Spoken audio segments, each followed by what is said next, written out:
Hello good evening friend. आप सभी के लिए सभी आने वाले एग्जामों के लिए अति महत्वपूर्ण प्रश्न लेकर आए हैं जो साइंस से है, रिलेटेड है। 25 क्वेश्चन है, लेकिन साइंस से अति महत्वपूर्ण प्रश्न है। तो पहला चलिए आइए बताते हैं। पहला प्रश्न है, निम्नलिखित में कौन वायु प्रदूषक नहीं है? बताना है कि इसमें है जो कौन वायु प्रदूषक नहीं है। पहला ऑप्शन है SO3, दूसरा CO, तीसरा CO2, चौथा DDT। इसमें बताना वायु प्रदूषक नहीं है। इसका फुल फॉर्म पहले जान लेते हैं। SO3 सल्फर ट्राई ऑक्साइड होता है, दूसरा CO मतलब कार्बन मोनोऑक्साइड, और तीसरा CO2 का फुल होता है कार्बन डाइऑक्साइड, और चौथा होता है DDT का फुल फॉर्म होता है डाइफिनाइल ट्राईक्लोरो इथेन होता है। तो इसमें बताना है कि वायु प्रदूषक नहीं है, तो इसका सही आंसर है CO2। कार्बन डाइऑक्साइड है जो वायु प्रदूषक नहीं है, लेकिन ये सब सभी है जो वायु प्रदूषक है। तो इसका सही आंसर है CO2, कार्बन डाइऑक्साइड। चलिए अगला प्रश्न चलते हैं। कहता है कि प्रथम जीव की उत्पत्ति हुई। कह रहा है कि पृथ्वी पर मतलब कि प्रथम जीव की उत्पत्ति कहाँ हुई? तो चलिए बताते हैं।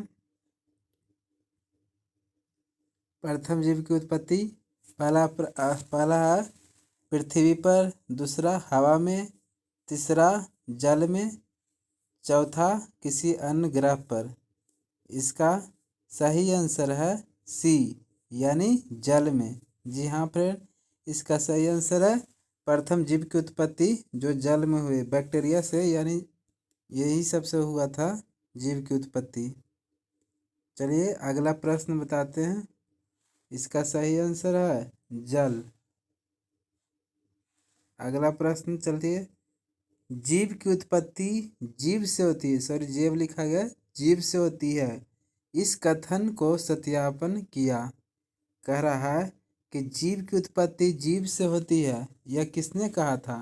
पहला ऑप्शन है लुई पास्चर, दूसरा बॉन हेलमंट, तीसरा रॉबर्ट हुक, चौथा ओपेरिन है। तो इसमें सही आंसर कौन है बताना है आपको। इसका हम बताते हैं, इसका सही आंसर है ओपेरिन ने। जी हाँ फ्रेंड, जीव की उत्पत्ति जीव से होती है, ओपेरिन ने कहा था। इसका सही आंसर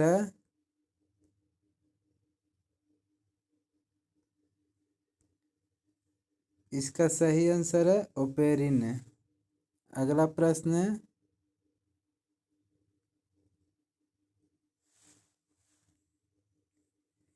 पौधे के किस भाग से कॉफी प्राप्त होती है? कॉफी प्राप्त होता है, यहाँ पर गलत लिखा गया। पौधे के किस भाग से कॉफी प्राप्त होता है? फूलों से, दूसरा है बीजों से, तीसरा है पत्तियों से, चौथा है फलों से। तो इसका सही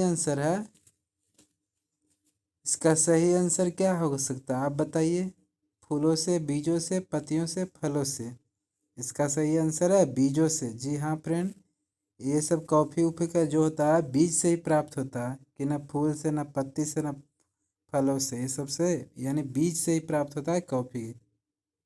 तो इसका सही आंसर है बीजों से। चलिए अगला प्रश्न चलते हैं। निकोटीन पाया जाता है, किससे मतलब निकोटीन पाया जाता है? पहला है चाय की पत्ती से, दूसरा है तंबाकू की पत्ती से, तीसरा है कॉफ़ी के बीजों से, चौथा है नीम की पानी में। तो इसका सही आंसर है B नंबर, यानी तंबाकू की पत्ती से निकोटीन पाया जाता है। जी हाँ फ्रेंड, तंबाकू का जो पत्ती होता है उसमें निकोटीन पाया जाता है। तो इसका सही आंसर है तंबाकू की पत्ती से। चलिए अगला चलते हैं क्वेश्चन। कीटभक्षी पौधा होता है, कीटभक्षी पौधा होता है, मतलब कीटभक्षी पौधा है कौन सा? अमरबेल, पहला है जो अमरबेल है, दूसरा ड्रोसरा, तीसरा गुलाब, चौथा नागफनी। इसमें बताना कीटभक्षी पौधा कौन है। तो इसका सही आंसर है बी यानी ड्रोसरा। ड्रोसरा है जो एक कीटभक्षी पौधा है। चलिए अगला क्वेश्चन चलते हैं। डीएनए के मॉडल प्रस्तुत करने के लिए 1962 में नोबेल पुरस्कार मिला। कह रहा है कि कौन से व्यक्ति है जो किसको मिला 1962 में नोबेल पुरस्कार मिला और उसको क्या चीज़ करने के लिए डीएनए के मॉडल प्रस्तुत किया था। पहला ऑप्शन है वाटसन एवं क्रिक को, दूसरा डीजी खुराना को, और तीसरा है रॉबर्ट हुक के, चौथा है ब्रिग्स एंड किंग को। तो इसका सही आंसर है डी नंबर यानी ब्रिग्स एंड किंग को। ब्रिग्स एंड किंग को। ठीक है फ्रेंड, आगे चलते हैं क्वेश्चन। ये सब अति महत्वपूर्ण क्वेश्चन है, ध्यान रखिएगा। 8 नंबर है आनुवांशिकता के जन्मदाता है। ये तो आप सब लोग जानते हैं कि आनुवांशिकता के जन्मदाता कौन है। पहला है लैमार्क, दूसरा है चार्ल्स डार्विन, तीसरा है खुराना, चौथा है जॉन मेंडल यानी ग्रेगर जॉन मेंडल। तो इसका सही आंसर है, आप सब जानते होंगे, ग्रेगर जॉन मेंडल यानी डी नंबर।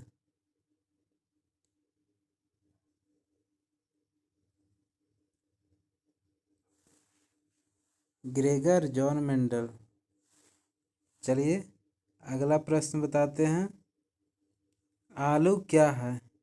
जी हाँ फ्रेंड, आलू क्या है। ये भी क्वेश्चन अति महत्वपूर्ण है। ए जड़ है, बी तना है, 3 फल है, चौथा है बीज। इसमें बताना है कि आलू क्या है। तो इसका सही प्रश्न आप दिमाग लगाए कि आलू क्या हो सकता है।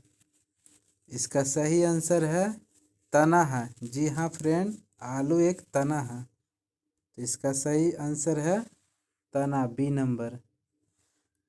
अगला प्रश्न बताना चेचक का टीका, जो चेचक का टीका है वैक्सीन जो उसका प्राप्त किया सर्वप्रथम तैयार किया। किसने किया था चेचक का टीका को जो वैक्सीन तैयार किया था, किसने किया था। पहला लुई पास्चर ने, दूसरा है डॉक्टर जेनर ने, तीसरा लिस्टर ने, चौथा है साल्क ने। तो बताना है इसमें कौन से व्यक्ति हैं जो चेचक के टीका को वैक्सीन जो मतलब प्राप्त सर्वप्रथम तैयार किया था, कौन व्यक्ति थे। तो Louis Pasteur, doctor Jenner, Lister, Salk. इसमें बताना।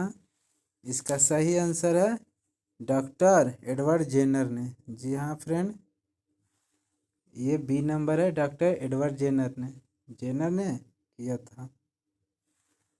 चलिए अगला प्रश्न है। निम्नलिखित में कौन सी बीमारी पर काबू पा लिया गया है। जी हाँ, निम्नलिखित में कौन से जो बीमारी है काबू पा लिया गया, अभी तक है जो उस पर काबू पा लिया गया। पहला है टीबी पर, दूसरा है कैंसर पर, तीसरा है जोड़ों के डिसऑर्डर पर, और चौथा है मस्तिष्क के डिसऑर्डर पर। मतलब कि मस्तिष्क में इधर उधर हो जाता है या दिक्कत हो जाती है उस पर, या जोड़ों के जो हड्डी उड्डी में डिसऑर्डर हो जाता है, और बी नंबर है कैंसर पर या टीबी पर। इसमें बताना है। तो अभी तक जो मतलब ये जो बीमारी था अभी तक काबू पा लिया गया है, लगभग मतलब काबू पा ही लिया गया। तो इसका सही आंसर है टीबी पर। जी हाँ फ्रेंड, इसका सही आंसर है टीबी पर, ए नंबर इसका आंसर है। चलिए आगे प्रश्न है। भारत की लोगों की भाषा में पाया जाता है, जो भारत के लोग हैं व्यक्ति हैं उसको में वसा पाया जाता है। कितना वसा पाया जाता है। पहला है 1 से 12 ppm डीडीटी में माप रहा। दूसरा 1 से 30 ppm डीडीटी, तीसरा 30 से 50 ppm डीडीटी, और चौथा डीडीटी बिल्कुल नहीं। मतलब कि कह रहा है इसमें कुछ मतलब वसा में डीडीटी पा ही नहीं जाता, ये बोल रहा। तो इसका सही आंसर है आप बताइए कितना हो सकता है, अनुमान लगा सकते हैं। इसका सही आंसर है 1 से 30 ppm DDT। जी हाँ फ्रेंड, इसका सही आंसर है 1 से 30 ppm DDT। चलिए फ्रेंड आगे बताना। प्राकृतिक कीटनाशक एजडी एजडीर कटीन प्राप्त होता है। प्राकृतिक कीटनाशक है जो एजडीर कटीन प्राप्त होता है। तंबाकू से पहला है, दूसरा नीम से, तीसरा है आम से, चौथा पपीता से। तो इसमें बताना है कि कौन से है जो कीटनाशक एजडीर कटीन प्राप्त होता है।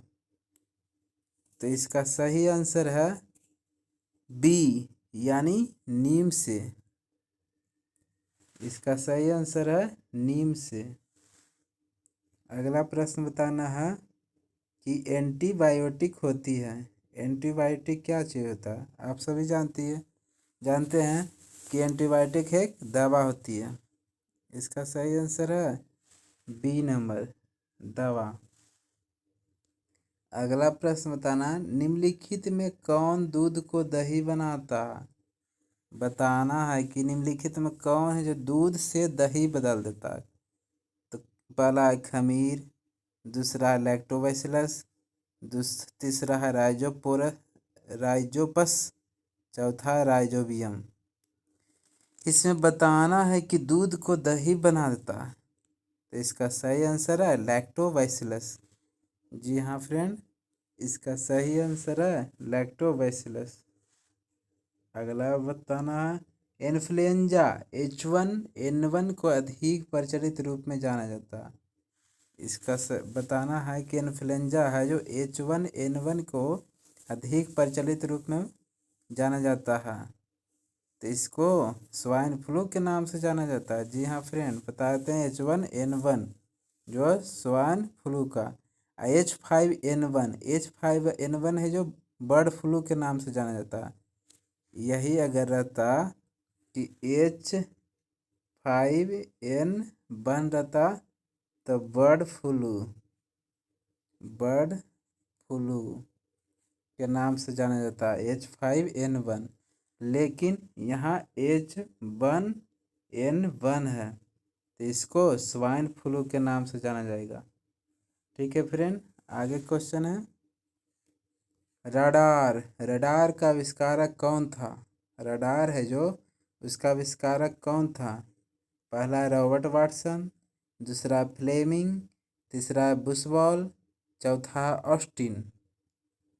तो रडार का जो आविष्कार किया था, इसका सही आंसर है रॉबर्ट वाटसन। इसका सही आंसर है रॉबर्ट वाटसन, रडार का जो खोज किया था, आविष्कार किया था। 18 नंबर प्रश्न है, मनुष्य में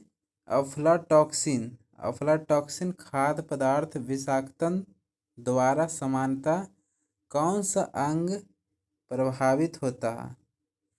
बताना है कि मनुष्य में अफ्लाटॉक्सिन खाद्य पदार्थ जो विषाक्तन द्वारा समानता कौन सा अंग है जो प्रभावित करता है। पहला है हृदय, दूसरा है फेफड़ा, तीसरा है वृक्क, चौथा है यकृत। इसको बताना है, इसका सही आंसर है यकृत। जी हाँ फ्रेंड, अफ्लाटॉक्सिन खाद्य पदार्थ है जो विषाक्तन है जो समानता यकृत को प्रभावित करता है। ठीक है फ्रेंड, इसका सही आंसर है यकृत। चलिए अगला प्रश्न है, निम्नलिखित में कौन से विटामिन में कोबाल्ट पाया जाता है। सबसे हल्का प्रश्न है कि विटामिन में कोबाल्ट किस में पाया जाता है। इसको सभी जानते होंगे, B12 यानी विटामिन B12 में पाया जाता है कोबाल्ट। तो इसका सही आंसर है डी नंबर, B12 सही आंसर है। अगला प्रश्न है, इनमें से रक्त दाब का मापक यंत्र कौन सा है। जो रक्त दाब को मापता है कौन यंत्र हो सकता है। स्पायरोमीटर, दूसरा है अनीमोमीटर, तीसरा है स्फैगोमैनोमीटर और चौथा है आमीमीटर। इसको तो रक्त दाब को मापने वाला यंत्र है, ये सभी जानते होंगे, स्फेगोमाइनोमीटर होता है। इसका सही आंसर है सी नंबर, स्फेगोमाइनोमीटर। ठीक है फ्रेंड, आगे क्वेश्चन है, विद्युत उत्पन्न करने के लिए कौन सी धातु का उपयोग किया जाता है? जो विद्युत उत्पन्न करने के लिए कौन सी धातु का उपयोग होता है? बहुत अच्छा प्रश्न है। जो विद्युत उत्पन्न करने के लिए कौन सा धातु का उपयोग होता है?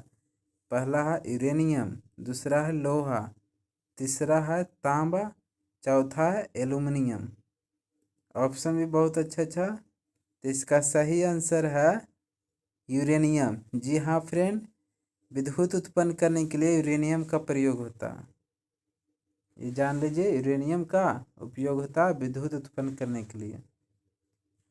अगला प्रश्न बताना है कि लोलक की कालावधि होती है, मतलब निर्भर करती है, किस पे निर्भर करती है? लोलक द्रव्यमान के ऊपर निर्भर करती है, दूसरा लंबाई के ऊपर निर्भर करती है, तीसरा समय के ऊपर निर्भर करती है, चौथा तापक्रम के ऊपर निर्भर करती है। तो इसका आपको बताना है जवाब कि कौन सा है जो लोलक की कालावधि मतलब डिपेंड करती है। तो इसका सही आंसर है लंबाई के ऊपर निर्भर करती है। जी हाँ फ्रेंड, लोलक की जो कालावधि है लंबाई के ऊपर उस पर निर्भर डिपेंड करती है। उसका जितना लंबाई होगा उसका कालावधि उतना डिपेंड करेगा। ठीक है फ्रेंड, इसका सही आंसर है बी नंबर, लंबाई के ऊपर निर्भर करती है। अगला प्रश्न बताना है कि चुंबकीय सुई किस तरफ संकेत करती है? जो चुंबकीय सुई होता है NIS होता है, बताते हैं। चुंबकीय सुई जो होता है NIS इस तरफ होता है, तो मतलब बताना है कि किस तरफ संकेत करती है। पहला पूरब की ओर, दूसरा पश्चिम की ओर, तीसरा उत्तर की ओर और चौथा आकाश की ओर। तो मतलब चुंबकीय सुई है जो किस तरफ संकेत करती है? तो इसका सही आंसर है उत्तर की ओर। ठीक है फ्रेंड, इसका सही आंसर है उत्तर की ओर। अगला बताना है, श्वेत प्रकाश को नली में कैसे पैदा करती है? बहुत अच्छा प्रश्न है यह। श्वेत है जो प्रकाश को नली में कैसे पैदा करती है? तो पहला है तांबे के तार को गर्म करके, दूसरा है तंतु को गर्म करके, तीसरा है परमाणु को उद्वेलित करके और चौथा है अणुओं को दलित करके। कह रहा है कि श्वेत प्रकाश को नली में कैसे पैदा करती है? तो इसका सही आंसर क्या हो सकता है? यानी तंतु को गर्म करके। जी हाँ फ्रेंड, श्वेत प्रकाश को है जो मतलब नली में कैसे पैदा करता है? तंतु को गर्म करके। इसका सही आंसर है बी नंबर, तंतु को गर्म करके। अगला लास्ट प्रश्न कह रहा है कि महासागर में ऊंची जल तरंगे कैसे होती है? कह रहा है मतलब कैसे उत्पन्न होती है? महासागर में जो ऊंचे जल तरंगे होती है कैसे होती है, किससे होती है? तो इसका सही आंसर है डी। जी हाँ फ्रेंड, ये बहुत अच्छा प्रश्न है। महासागर में जो ऊंची जल तरंग होती है कैसे होती है? तो चंद्रमा से होती है। इसका सही आंसर है डी नंबर, चंद्रमा से होती है। ठीक है फ्रेंड, आप सब देख रहे हैं वीडियो, अच्छी लगे तो लाइक कीजिएगा। Thanks for watching. नेक्स्ट लेके आएंगे। ठीक है फ्रेंड।